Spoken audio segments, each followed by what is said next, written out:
बिस्मिल्लाहिर्रहमानिर्रहीम, अस्सलाम वालेकुम। जनाब, आज 11वीं का रिज़ल्ट आ गया और ज़ाहिर है बहुत से लोग अगर खुश होंगे तो बहुत से लोग परेशान भी होंगे।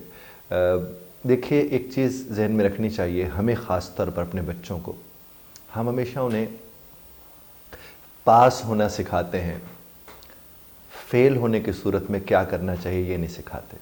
इससे बड़ा अलमिया कोई हो नहीं सकता। ज़िंदगी में हर शख्स ने कामयाब जहाँ होना होता है वहाँ नाकाम भी तो होना होता है।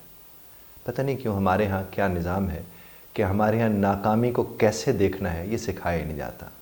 और मुझे याद आते हैं एक साहब, शायद उनके ऊपर कोई वीडियो भी बनी थी, हिंदुस्तान का कोई इलाका है, मेरे ख्याल में शायद साउथ इंडियन का। तो वहाँ पर एक आदमी का ना बेटा फेल हो गया, तो उसने लंबी चौड़ी दावत रखी और सबको खाना खिलाया और सबको बताया कि मेरा बच्चा फेल हो गया। तो लोग आए और ने कहा पास होने पर दावतें तो हमने देखें, ये फेल होने पर दावत हम पहली दफ़ा देख रहे हैं। उसने कहा कि असल में मैं अपने बच्चे को ये बताना और सिखाना चाहता हूँ कि यहाँ तुम्हारी ज़िंदगी रुक नहीं जाती, तुम्हारी ज़िंदगी तुम्हें सिखाने के लिए यहाँ पर मौजूद है। और कहने वाले कहते हैं कि उन्हीं के उसी बच्चे ने फिर आगे चलकर बहुत ज़्यादा कामयाबी हासिल की थी। और अगर हमारे यहाँ क्या होता है, एक बच्चा पहले से परेशान है, डिप्रेस है, ऊपर से ताने, गालियाँ, बुरे बुरे जुमले, उसके नताइज क्या निकलते हैं कि फिर हमारे बाद में हम रो रहे होते हैं कि बच्चे ने खुदकुशी कर ली, बच्चे ने कुछ गोलियां खा लीं, बच्चा अस्पताल में दाखिल हो गया, बच्चे ने अपना ज़हनी डिप्रेशन में जाकर कहीं उसको पैनिक अटैक्स आना शुरू हो गए। क्या हो गया है? क्या ज़िंदगी ख़त्म हो गई अगर खुदा न खास्ता आप 11वीं में फ़ेल हो गए, या आप 10वीं में फ़ेल हो जाएँ, या आप 8वीं में हो जाएँ, या आप एमफिल में हो जाएँ, या पीएचडी में हो जाएँ, किसी में भी हो जाएँ? हमें जिस तरह हम कामयाबी को समझते हैं इस तरह हमें नाकामी को भी समझना चाहिए। बल्कि मुझसे पूछिए तो नाकामी को तो सबसे ज़्यादा हमें समझना चाहिए कि नाकामी की सूरत में हमें करना क्या है। और ये स्किल्स हैं जो हमने अपने बच्चों को देनी है। और सबसे बड़ी बात कि हम उसे कहें कि बेटा ज़िंदगी यहाँ रुक नहीं गई है, ज़िंदगी यहाँ ख़त्म नहीं हो गई है। बहुत से मौके तुम्हारी ज़िंदगी में आएंगे, बहुत से तुम काम करोगे जिसमें कामयाबी भी होगी, नाकामी भी होगी। नाकामी सबसे ज़्यादा सिखाती है, लेकिन हम तो वो नाकामी, वो सिखाने वाला जो वक्त होता है उस बच्चे को, उसमें अब लान तान कर रहे होते हैं, उसको बुरा भला उसे कह रहे होते हैं, पहले डिप्रेस आदमी को और ज़्यादा डिप्रेस कर रहे होते हैं, ताने मार रहे होते हैं। ऐसा नहीं करना चाहिए, ऐसा बिल्कुल भी नहीं करना चाहिए। आप अपने बच्चे के साथ बैठें, आप उसे तसल्ली दें, आप उसे दिलासा दें। अगर एक बाप अपने बेटे के साथ खड़ा होकर या बेटी के साथ खड़ा होकर कहते कि मैं जो खड़ा हूँ, क्या मसला हो गया, कोई बात नहीं, अगली दफ़ा तुम पेपर दे देना, फिर पास हो जाएगा। उसका नतीजा क्या निकलेगा कि उस बच्चे को एतमाद मिलेगा। हम अपने बच्चों को एतमाद नहीं देते। जब आप अपने बच्चों को एतमाद नहीं देंगे तो उसका नतीजा क्या निकलेगा? उसका नतीजा आपको पता है हमारे इर्द गिर्द कैसे, किस सूरत में निकल कर आ रहा है। लेकिन पढ़ाने के साथ साथ अपने बच्चों को स्किल्स दें। ख़ास तौर पर लड़कों को ये स्किल हो कि क्या उन्हें सब्ज़ी ख़रीदनी आती है, क्या उन्हें गोश्त ख़रीदना आता है, क्या उन्हें जब वो फल वल लेने जाते हैं तो वो भाव ताव करने की स्किल उनके अंदर मौजूद है या नहीं है, क्या वो बाज़ार में कुछ लेने जाते हैं उन्हें वो चीज़ें आती हैं या नहीं आती। अगर उन्हें ये चीज़ें आती हैं तो वो पास है बच्चा। और अगर वो 1100 में से 1100 लेकर बैठा हुआ है और उसे भाव ताव करना नहीं आता, उसे लोगों से डील करना नहीं आता, उसे बात करनी नहीं आती, तो वो नाकामी है।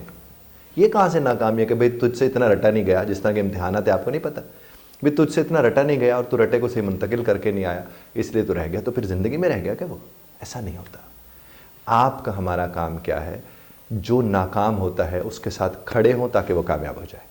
और अगर आप उसको छोड़ दोगे या उसको बुरा भला कहोगे तो उसके नताइज क्या निकलेंगे? वो नाकामी को अपना मुकद्दर बना लेगा, वो कुछ ना कुछ नेगेटिव करेगा, वो कुछ ना कुछ बुरा करेगा।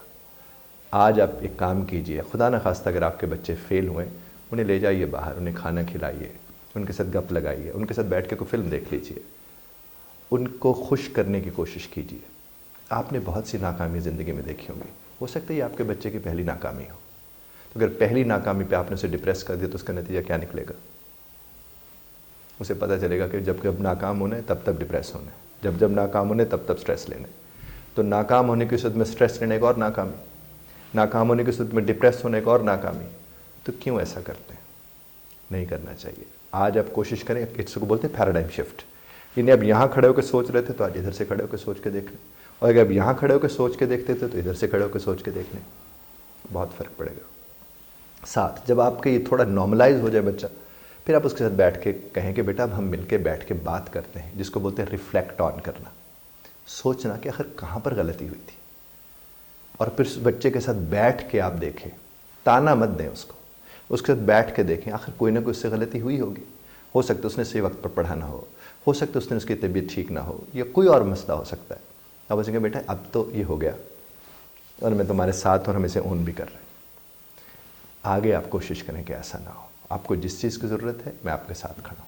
और अब तो इतना अच्छा हो गया कि यूट्यूब के ऊपर सब कुछ पड़ा हुआ है, अच्छे से अच्छे वो असातिज़ा जिन्हें हम अफोर्ड भी नहीं कर सकते, उनके लेक्चर्स यूट्यूब के ऊपर पड़े हुए हैं। फिर ये नहीं कि सिर्फ पाकिस्तान के, दुनिया जहान के असातिज़ा बैठे पढ़ा रहे हैं। सीखें, बच्चों के साथ कहें कि हम आपके साथ बैठे, निकालो इसको देखने उसको देखने, कौन अच्छा पढ़ा रहे, किसकी समझ आ रही। अच्छा पढ़ाने वाला वो होता है ना जिसकी समझ आ रही। आपको अगर किसी की भी समझ आ रही है उससे सीखना शुरू कर दें, ज़्यादा मेहनत करें, ज़्यादा कोशिश करें। अगर आज आप अपने बच्चे के साथ खड़े होंगे, उसको ओन करेंगे और उसको मेहनत करना सिखाएंगे, कल को ये बच्चा आपका नाकाम नहीं होगा। और अगर आपने उसे ताने दिए, आपने उसको तकलीफ़ में रखा, तो नतीजा क्या निकलेगा कि वो बच्चा आपका कामयाब हो भी गया ना तो वो कामयाब नहीं होगा। खुदा आपको और हमें समझने समझाने की तौफीक अता फरमाए।